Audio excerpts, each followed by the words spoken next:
तो बच्चों, कैसे हैं आप सभी लोग? उम्मीद है बहुत बढ़िया, जबरदस्त, जिंदाबाद होंगे।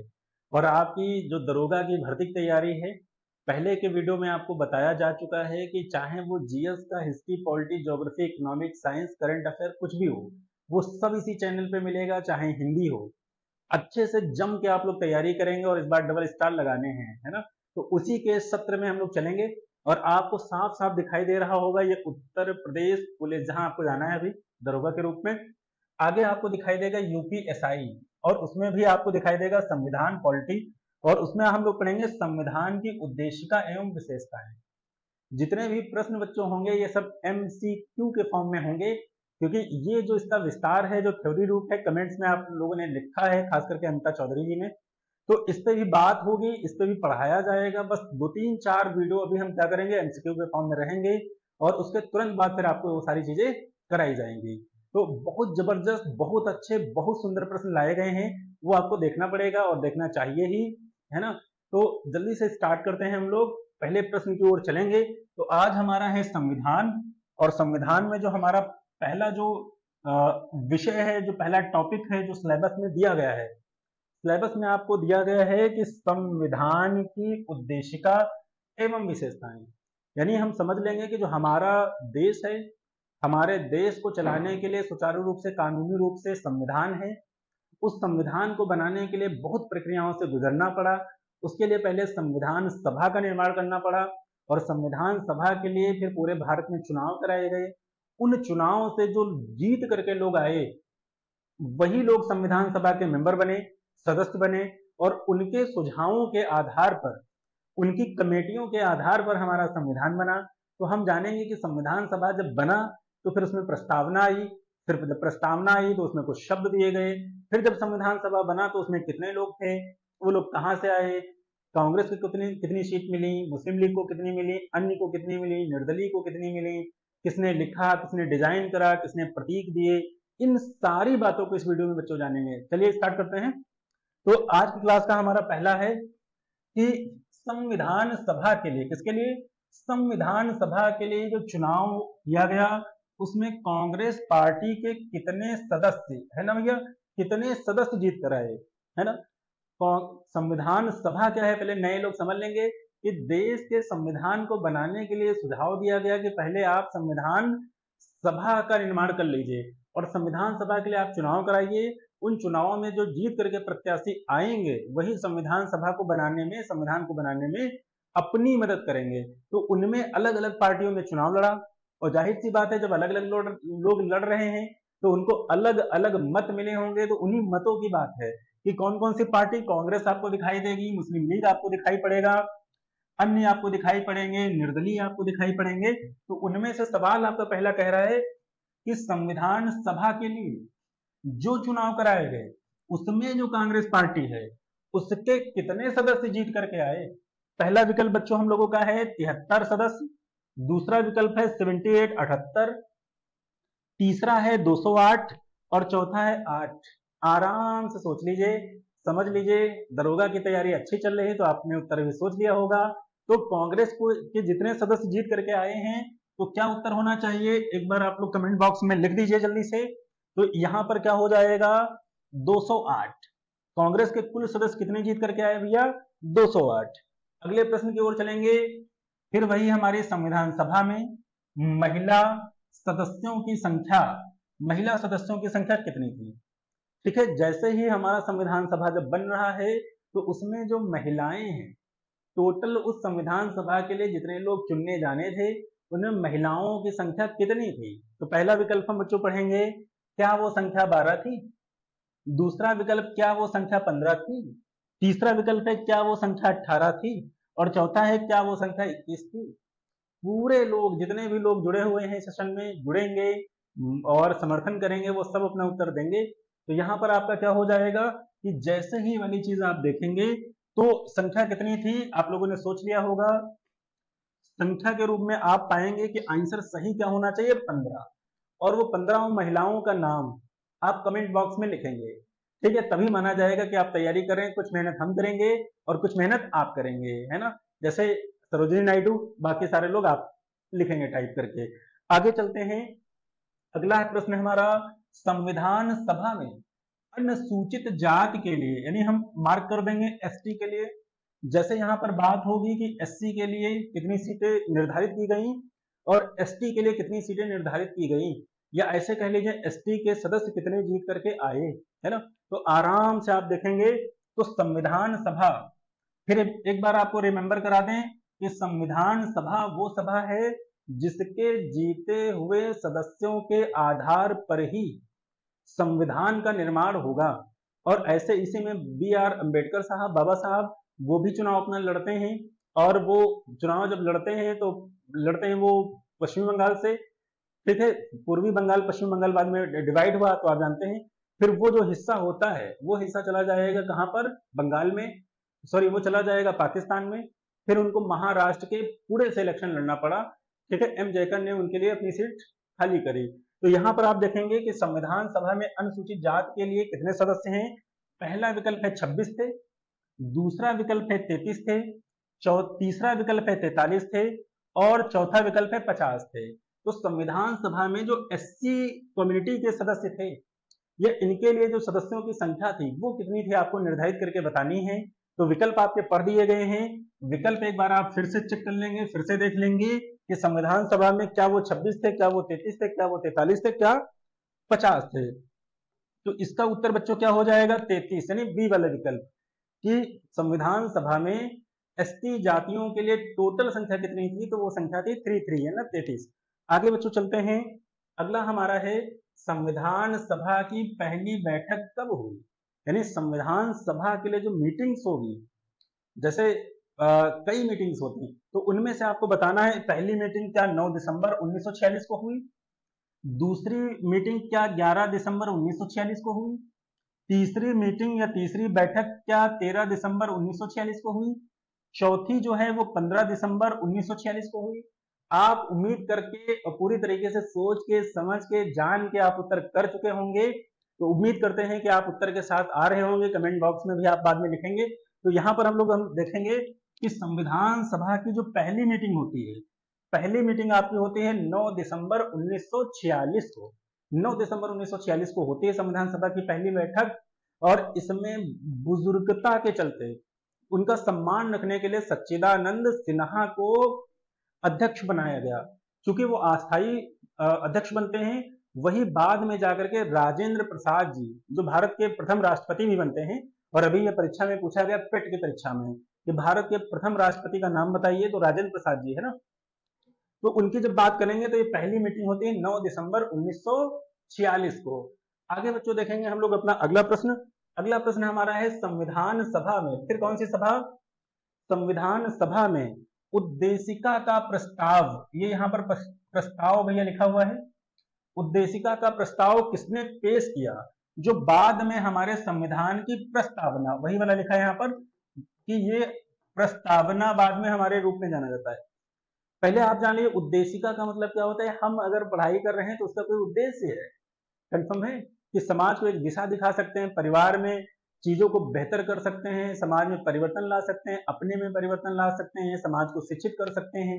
ये सारी बातें आपको उद्देश्य को लेकर के आप अपनी पढ़ाई कर रहे हैं, है ना। और भी उद्देश्य हैं जो आप मुस्कुरा रहे हैं, आगे की बात हो जाएगी कि उसी तरीके से जब हमारा संविधान सभा बनाई गई और उसमें यह बताया गया कि जो संविधान हमारा बनेगा उसका उद्देश्य क्या है, तो ये जो प्रस्ताव है, ये प्रस्ताव किसने पेश किया, तो पहला विकल्प हो जाएगा डॉक्टर बी आर अम्बेडकर साहब, दूसरा विकल्प हो जाएगा सच्चिदानंद सिन्हा साहब, तीसरा विकल्प आपका हो जाएगा पंडित जवाहरलाल नेहरू जी, अगला हो जाएगा नेहरू राजेंद्र प्रसाद। नेहरू यहां पर आ गया है तो नेहरू जी यहां नहीं, राजेंद्र प्रसाद, है ना।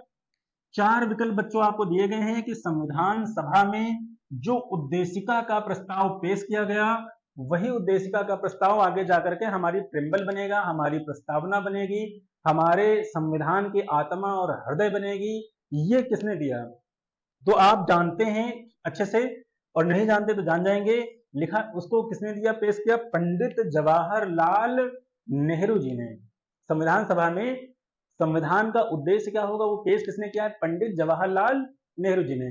आगे बच्चों बात हम करते हैं, अगला सवाल है हमारा, इस संविधान सभा में फिर वही बात है संविधान के लिए जो मुहर बनी, मुहर आप जानते हैं कि स्कूलों में, कॉलेजों में, संस्थानों में, ऑफिसों में एक मुहर होती है, जो प्रतीक होती है, जो सिंबल होती है कि हाँ ये चीज एथेंटिक है और इस पे हम अपनी अनुमति और सहमति देते हैं। वो मुहर आप जानते हैं कि इस तरीके से वो लगा दी जाती है। उसी मुहर की बात हो रही है कि जो मुहर बनी संविधान सभा के लिए, या संविधान में जो संविधान के लिए जो मुहर बनाई गई, संविधान सभा में उसको पारित किया गया, वो मुहर के का प्रतीक चिन्ह क्या था? पहला, क्या उस मुहर के ऊपर अशोक चिन्ह बना हुआ था? ठीक, समझ में आ रही बातें भैया? दूसरा, क्या उस पे सत्यमेव जयते, ये सत्यमेव जयते लिखा है, सत्यमेव जयते, ये आप जानते हैं कि मुंडको उपनिषद से लिया गया है। तो क्या ये है? तो अगला, तीसरा, क्या उस मोहर के ऊपर हाथी बना हुआ है? क्या उस मोहर के ऊपर मोर बना हुआ है, जो राष्ट्रीय पंछी के रूप में जाना जाता है? तो चार विकल्प आपके सामने हैं कि संविधान के लिए जो मोहर बनी संविधान सभा में, उस मोहर के ऊपर क्या प्रतीक के रूप में है? तो उत्तर आप पाओगे कि उत्तर आपका क्या होगा? हाथी। कंफर्म है? आगे बच्चों हम लोग देखेंगे कि अगला हमारा प्रश्न क्या होगा। अगला प्रश्न हमारा है कि संविधान का अंग्रेजी में सुलेखक कौन था? थोड़ा सा टाइपिंग मिस्टेक है बच्चों, इसको सही कर लेंगे हम लोग। तो ये लिखा हुआ है यहाँ पर संविधान, आराम से देख लेंगे, आप समझदार बच्चे हैं, रोज संविधान पढ़ते हैं, तो इतनी तो बात आप समझ ही जाएंगे। ये लिखा है संविधान का अंग्रेजी, यहाँ पर बच्चों क्या लिखा हुआ है, इसको काट देंगे। यहाँ पर हो जाएगा हमारा संविधान का अंग्रेजी में, यहां हो जाएगा अंग्रेजी में सुलेखक कौन था? कंफर्म है? आप याद रखेंगे कि संविधान में अंग्रेजी का सुलेखक कौन था, है ना बच्चों? तो ये वाली बात आप याद रखेंगे कि संविधान में अंग्रेजी का सुलेखक कौन है। तो ये पूरी तरीके से यहाँ पर सवाल आपका गलत है, गलत नहीं मतलब ये कह लेंगे कि विकल्प के रूप में अच्छे से नहीं लिखा गया है, तो हम लोग लिख देंगे पहला ये विकल्प हो जाएगा बसंत कृष्ण वैद। आप देखते चलेंगे क्या हो जाएगा, बसंत कृष्ण और वैद, ये पहला विकल्प बच्चों हो जाएगा आपका बसंत कृष्ण वैद। कंफर्म है? इस तरीके से लिखेंगे इसको, वैद। कंफर्म, ये एक रहेगा। दूसरा है बाहरी नारायण रायजादा, तो ये बच्चों ये भी गलत हो जाएगा, ये हो जाएगा प्रेम ठीक बिहारी, ठीक है बच्चों, प्रेम बिहारी नारायण ये बच्चों हो जाएगा प्रेम बिहारी नारायण रायजादा। तीसरा विकल्प हो जाएगा रविंद्रनाथ टैगोर, तो ये हो जाएगा बच्चों ए, ये वाला हो जाएगा बी, ये वाला हो जाएगा सी। रविंद्रनाथ टैगोर, रविंद्रनाथ टैगोर जिन्होंने भारत का राष्ट्रगान भी लिखा है, आप जानते हैं रविंद्रनाथ टैगोर। अगला लिखा है बंकिम चंद्र चटर्जी, तो ये बच्चों हमारा क्या हो जाएगा, इन्होंने भारत का राष्ट्रीय गीत लिखा है, बंकिम चंद्र चटर्जी। कंफर्म है बच्चों, बंकिम चंद्र चटर्जी। तो आप देखेंगे अब आपके सामने विकल्प हैं।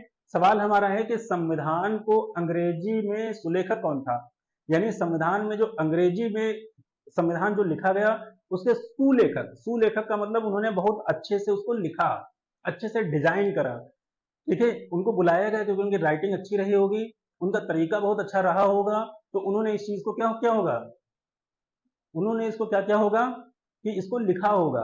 तो वहां पर बात क्या हो जाएगी, तो किसने लिखा है वो भी अंग्रेजी में, तो आराम से जाएंगे और विकल्प हमारा क्या हो जाएगा बी, प्रेम बिहारी नारायण रायजादा। आप याद रखेंगे प्रेम बिहारी नारायण रायजादा, थोड़ा सा टाइपिंग में मिस्टेक करी है भैया ने, है ना, तो कोई बात नहीं, आप इसको देख लेंगे कि संविधान को अंग्रेजी में सुलेखक यानी संविधान को अंग्रेजी में किसने लिखा, तो पहला विकल्प हो जाएगा बसंत कृष्ण वैद, दूसरा हो जाएगा प्रेम बिहारी नारायण रायजादा, तीसरा हो जाएगा रविन्द्रनाथ टैगोर, और चौथा यानी डी वाला हो जाएगा बंकिम चंद्र चटर्जी। तो विकल्प आपके सही रूप में क्या हो जाएगा कि प्रेम बिहारी नारायण रायजादा ने संविधान को अंग्रेजी में लिखा, है ना। चलिए बच्चों आगे चलते हैं। अगला प्रश्न हमारा है कि संविधान के पेजों की सजावट के लिए किसने काम किया, है ना। जैसे कोई पहले हम लोगों को, आपको याद होगा कि जब हम लोग छोटे थे तो अपनी कापियों को, किताबों को बहुत अच्छे से डिजाइन करते थे, बहुत अच्छे से सजाते थे, बहुत ही उनका ध्यान रखते थे। तो ये वाली बात जब हो जाएगी कि ऐसे ही जब हमारा संविधान बन करके तैयार हुआ, संविधान पूरा का पूरा लिख लिया गया, तो उस संविधान के पेजों को बहुत अच्छे, बहुत सुसंस्कृत रूप से सजाने के लिए, सजावट करने के लिए किस व्यक्ति को बुलाया गया कि भैया आप इसको सजाइए, बहुत खूबसूरत बना दीजिए। तो संविधान को सजाने का काम किसने किया है? पहला विकल्प हो जाएगा नंदलाल बोस, दूसरा विकल्प हो जाएगा श्यामलाल बोस, तीसरा हो जाएगा रघुनाथ लाल बोस, और चौथा हो जाएगा जमुनालाल बोस। है ना? आप लोगों ने उत्तर सोचना शुरू कर दिया होगा, और हो सकता है कि उत्तर भी सोच लिया होगा। तो चलिए बच्चों बात करते हैं। तो यहां पर आपका क्या हो जाएगा? नंदलाल बोस। संविधान के पेजों की सजावट किसने करी है? नंदलाल बोस जी ने। आगे बच्चों हम लोग चलते हैं। अगला प्रश्न हमारा है कि संविधान में कितने प्रकार की न्याय की बात की गई है? जस्टिस की बात। तो न्याय की बात, जो हमारा संविधान लिख करके तैयार हो गया, बन गया, अब ये बात होगी कि उसी संविधान में जो न्याय दिया जाएगा भारतीय लोगों को, भारतीय समाज को, भारतीय नागरिकों को, ठीक है, तो उनको न्याय कितने प्रकार से दिया जाएगा, ये आपको विकल्प करने हैं। पहला विकल्प बच्चों क्या रहेगा? 2, दूसरा विकल्प क्या रहेगा? 3, और चौथा विकल्प क्या रहेगा? 4, और अगला विकल्प हमारा क्या रहेगा? 5। तो आराम से आप बताएंगे, आपने सोचना शुरू कर दिया होगा कि संविधान में कितने प्रकार के न्याय की बात की गई है। तो न्याय की बात आप आराम से जानते हैं भैया। न्याय हमारे कितने प्रकार के? 3, आर्थिक न्याय, सामाजिक न्याय और राजनैतिक न्याय। आगे की बात, और संभवतः ये हमारा आज के सेशन का अंतिम प्रश्न होगा कि संविधान में कितने प्रकार की स्वतंत्रता की बात की गई है। न्याय आपने जान लिया, न्याय कितने प्रकार के हुए? न्याय हुए 3 प्रकार के। और सजावट किसने करी? नंदलाल बोस ने, वो भी जान गए। और अंग्रेजी में किसने लिखा? तो प्रेम बिहारी नारायण रायजादा, वो भी आप जान गए। महिलाएं संविधान में कितनी थी? 15, वो भी जान गए। एसटी की संख्या कितनी थी? एसटी की संख्या आपकी 33 थी, वो भी आप जान गए। संविधान सभा में उद्देशिका का प्रस्ताव, जो प्रस्तावना बनी, वो किसने पेश किया? पंडित जवाहरलाल नेहरू ने, वो भी आप जान गए। यानी पूरे वीडियो को समराइज करके, अगर कहीं पर लिखावट में आपको दिक्कत आई होगी तो सुनने में तो बिल्कुल भी नहीं आई होगी, तो सुन करके भी आप याद कर लेंगे। आगे देखते हैं। तो यहाँ पर संविधान में कितने प्रकार की स्वतंत्रता की बात की गई है? तो स्वतंत्रता, पहला विकल्प है 4, दूसरा विकल्प है 5, तीसरा विकल्प है 8, और चौथा विकल्प है हमारा 10। तो सोच के बताइए क्या होना चाहिए? समानता, स्वतंत्रता, बंधुत्व, भाईचारा, ये सब आप जानते हैं। तो यहाँ पर अगर हम बात करेंगे तो स्वतंत्रता हमें कितनी प्रकार की दी गई? 5। उन्हीं में जैसे आप जानते हैं विचार की स्वतंत्रता, अभिव्यक्ति की स्वतंत्रता, है ना, उपासना पद्धति की पूरी की स्वतंत्रता। तो इस प्रकार से हम लोगों ने आज अपना पहला सेशन कंप्लीट किया है।